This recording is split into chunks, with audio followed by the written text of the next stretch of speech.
Independence Reformed Bible Church, we do allow for questioning. Of course, look at the time, I'm thinking maybe we don't have time this morning. We do allow for questioning, and I believe this is hot. It is. There is one passage that I did not read this morning that might be relevant to this discussion. And you probably know which one I'm thinking of. We're thinking of a passage in Peter. You know, Peter did specifically mention Paul. You know that. Remember what he said about Paul? He said, you got to read Paul, but some of the stuff he says is hard to understand. Actually says that, hard to understand. Peter says that. So if I have a hard time understanding Paul this morning, I sort of have Peter as a backup. Who has the first question? Did the Old Testament Jews have this tradition of head covering? Is that where it originated? Is that the start of it? And could it have just been a carryover tradition that had not been, like, grown out of yet?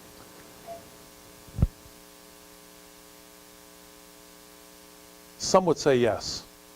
For example, some ask the question, okay, women were supposed to have a head covering with a cloth. Some people ask, well, did other people have it covered with a cloth as well? And so was the tradition going on there? I ask this question, what if for the next 2,000 years it wasn't a tradition? See, ultimately we have to wrestle with the text. And from what we can tell, we don't see a whole lot of women covering themselves from the Old Testament text. We have some words that we struggle with that make it more difficult. I'll just give you a quick example. Rebecca veils herself when she sees Isaac there in Genesis. Now, we believe that that's a face covering there. And we also believe that's a face covering because that's probably the only way that Jacob gets faked out with the wrong wife when Laban cheats them. They apparently were wearing something over their face. But I don't think, no one thinks that's what we're talking about here.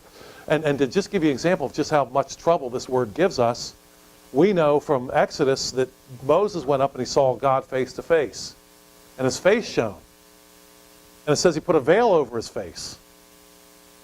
Well, I was hoping that would give me some insight into this passage, because in 2 Corinthians, Paul references that occasion and even mentions the word veil. So I'm thinking this should be helpful, but sure enough, the word veil that Moses put over his face is a different word from the veil that Rebecca put over her face. So I was hopeful there, but got nothing out of it. But from what I can tell in the Old Testament, women covering their head, we don't see a lot of it. Some people say that's because in the Old Testament, men often worshipped for the family, kind of like as a representative, so they didn't have to then. This is new. Women and men worshiping together. We still have to make a distinction. I can't do a whole lot more with it than that. So yeah. Mike. Yes. With regard to men looking like men and women looking like women, I remember Pastor Weaver using that in part of his sermon on beards. Do you want to? Okay, sure. Without going into no, I will certainly address that, and I can address that personally again. You folks that have come to this church all the time, you know that I reference my father a lot, and because he had tremendous influence on me, a godly man. And I mentioned that, I think I mentioned in here that my father's position on this was symbolic. Whenever my mother did anything like play the piano or something like that, my father asked her to wear something symbolic on her head. That was his position. My father, later on, decided that it was godly to grow a beard. And he got that from like the Isaiah passage. He gave my beard to the smiters. Christ apparently had a beard. And it is a distinction between men and women. And you don't get the idea of shaving off your beard from the scriptures unless you're unclean or something like that. And we do know that in Roman culture especially, men shaved their, they didn't have facial hair, they shaved it off. This is what, I want to bring it back to this. There is it's called the head covering movement. Some of you are probably, some of you familiar with that, I know? Yeah, there's a movement going on. There's another sub-movement going on, the beard movement. That's happening out there. We could have a beard movement just like we could have a head covering movement. But I didn't address this in my sermon. I felt like I ran out of time here. But I want to address culture here. In our culture, we don't see a man without a beard as necessarily looking like a woman. We just don't think that way. While I have rejected cultural arguments for the most part in terms of 1 Corinthians, people say, oh, Paul was just giving into the culture. That's just a cultural thing there in Corinth. The prostitutes went around with their head uncovered, so he had people wear some on their heads so people wouldn't know they're prostitutes, and it was just a cultural thing, and we can kind of forget about it. I've rejected that, but there is cultural stuff going on here. For example, last couple 3 verses in 1 Corinthians, greet the brethren with, that'd be a holy kiss.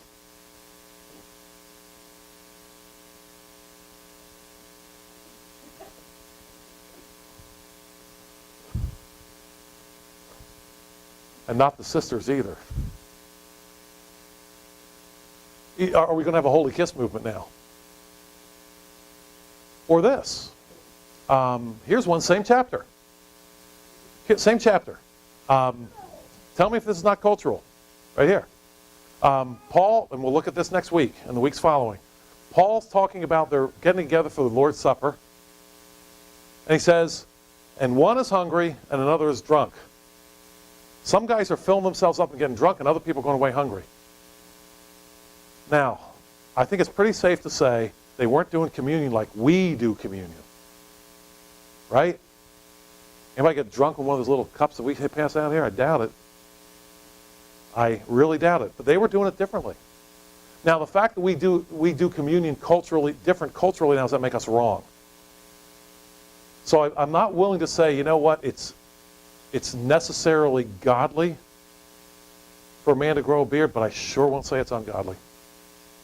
And if you want to have a communion meal where there's enough food for everybody and enough to get drunk if you did, okay, you wouldn't do it, but there was enough food for everybody, I wouldn't say that's wrong either. And I can't say, like they do in Europe, they do greet each other with a kiss. I can't say it's wrong. But I'm sure I'm not going to say that Paul's saying you're sinning if you don't do that cultural custom. Clear? So I was going to actually ask the question that was already asked about the Old Testament. So instead I'll just give a comment. When I was in grad school, one of my good friends was an Orthodox Jew.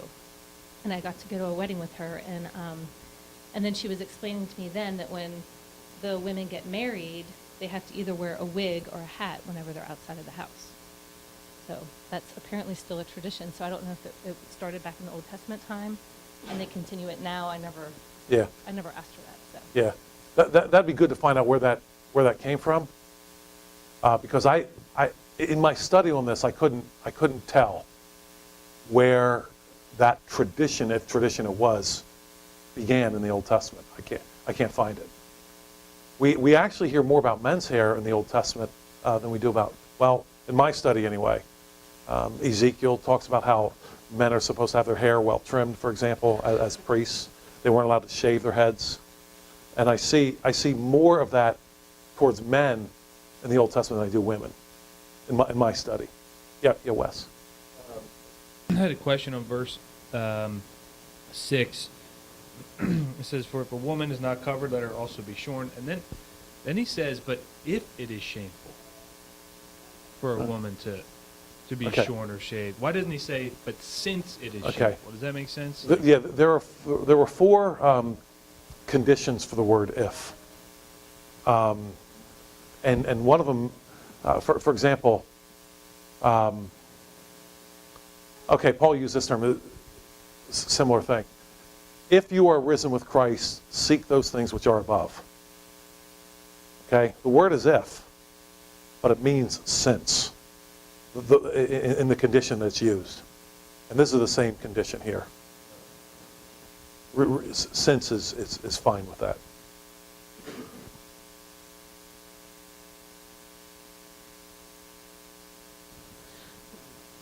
So, just to ask a question for clarity. So your position, first of all, thank you for expositing this passage for 3 weeks. I think it's great, and it's needed, and I've never heard anyone ever preach on it before and dig as deep as you have. So thank you for doing that. And I just want to... Thank you. I just hope it's clearer now than when we started. No, I hope. Yeah. So, just for my own clarity, what your position on this passage is after your study is that covering is mostly about hair. I mean, it's hair that you're really getting down to. Is that in style? In this case, it was hairstyle. Hairstyle. Okay. Yeah. In this case, Okay. that's my conclusion. That, like I say, the weakness is it flies in the face of Christian history. I think the text is on my side, but the culture is not on my side on this.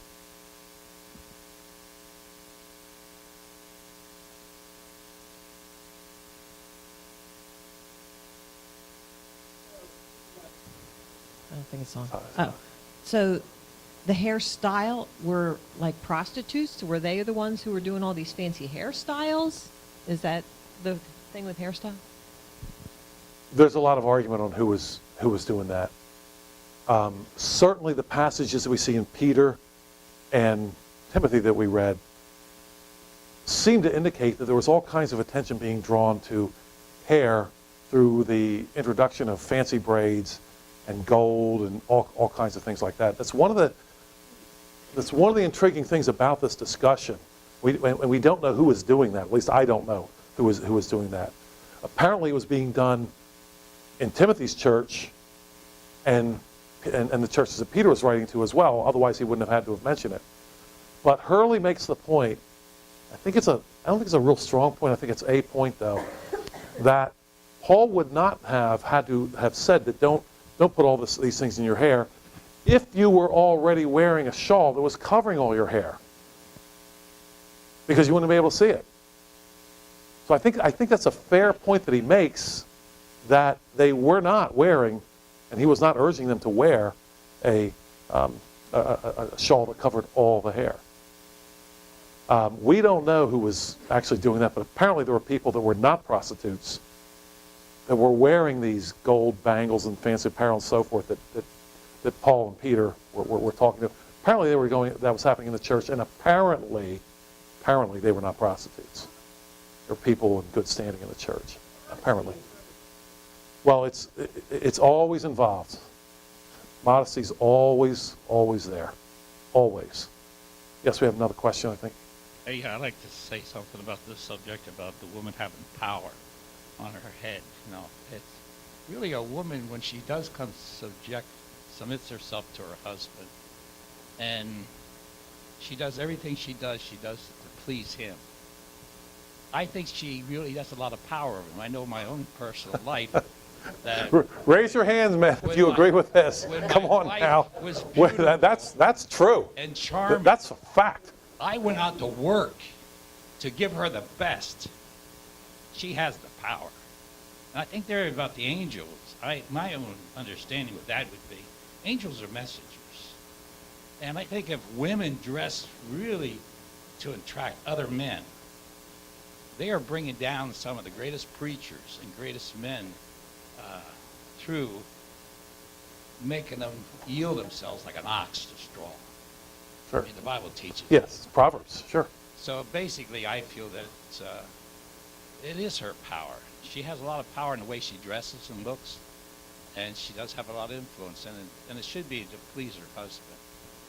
I mean, and I know in my own groups that I've been associated with, if you had too short a hair, you weren't considered credible. Now, I I notice here we have some people with shorter hair, but it's always shorter. It's always longer than their husbands. I mean, you got to say that. I mean, so but there is you got to be careful in society because society judges us sometimes. Now, there's no punishment for wearing short hair in the Bible. It doesn't say that there should be taken out and beaten or should be kicked out of church or all this kind of stuff. So we have to be careful how we handle this subject. I noticed you did a fancy job of dancing around it today, and I really enjoyed it. And I learned a lot. I didn't think I danced that well. I thought you did a pretty good job. Okay, if we have time, I want to maybe come back to some of that. I know we're kind of late on time, but we have another question right here.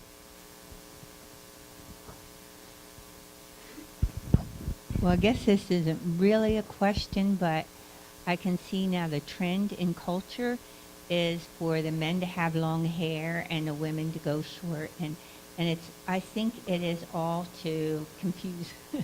It's the feminist movement, maybe. It's just all to make us all one. And I just, sometimes I look and I don't know whether it's a man or a woman. And so yet sometimes I look for the facial hair. Sure, it's what you do. Yeah, John, I could address that too, but for the women who aren't married, what authority do you see there?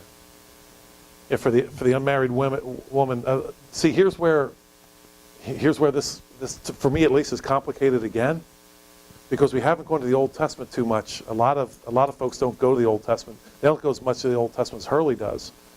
But now they do go to the Old Testament for this, and they say the Father is the authority there.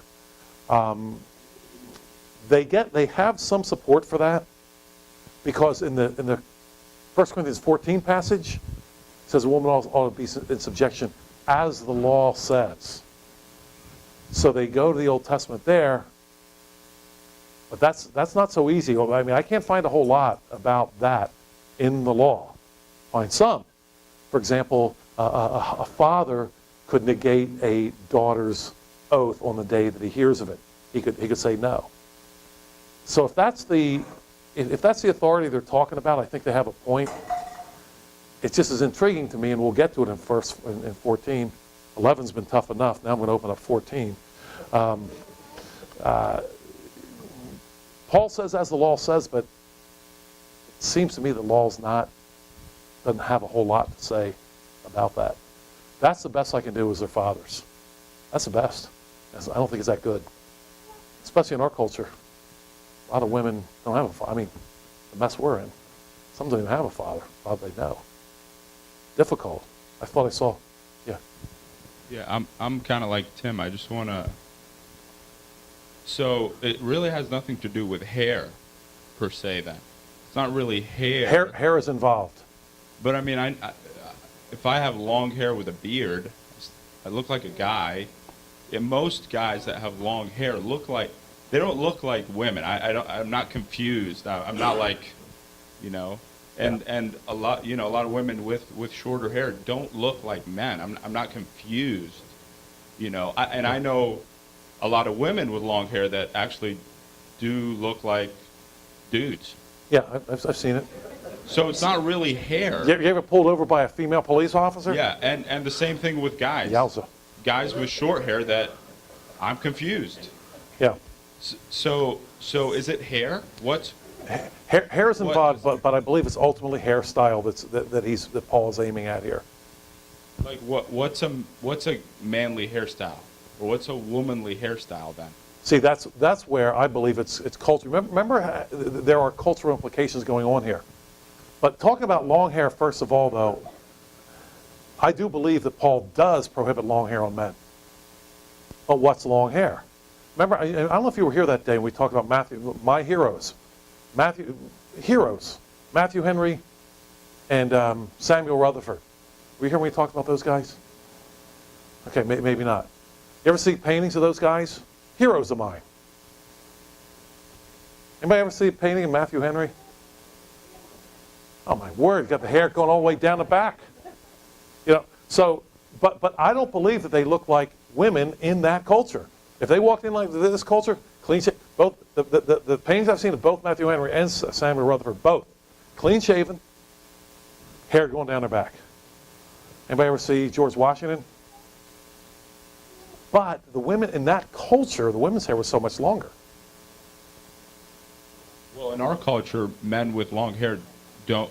That's Yeah. not culturally long hair. You look like a woman. Right, but here's the thing about that. I believe Paul actually does prohibit. That's the one thing I see happening here. I don't think he's saying that women have to have long hair, but I think he is saying that men cannot have long hair. I believe that's what he's prohibiting. No long hair on men.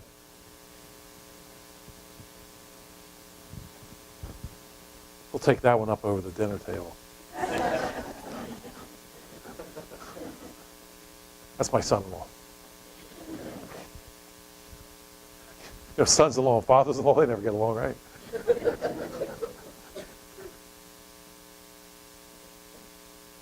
Love having Shaq in our family. Grateful for him.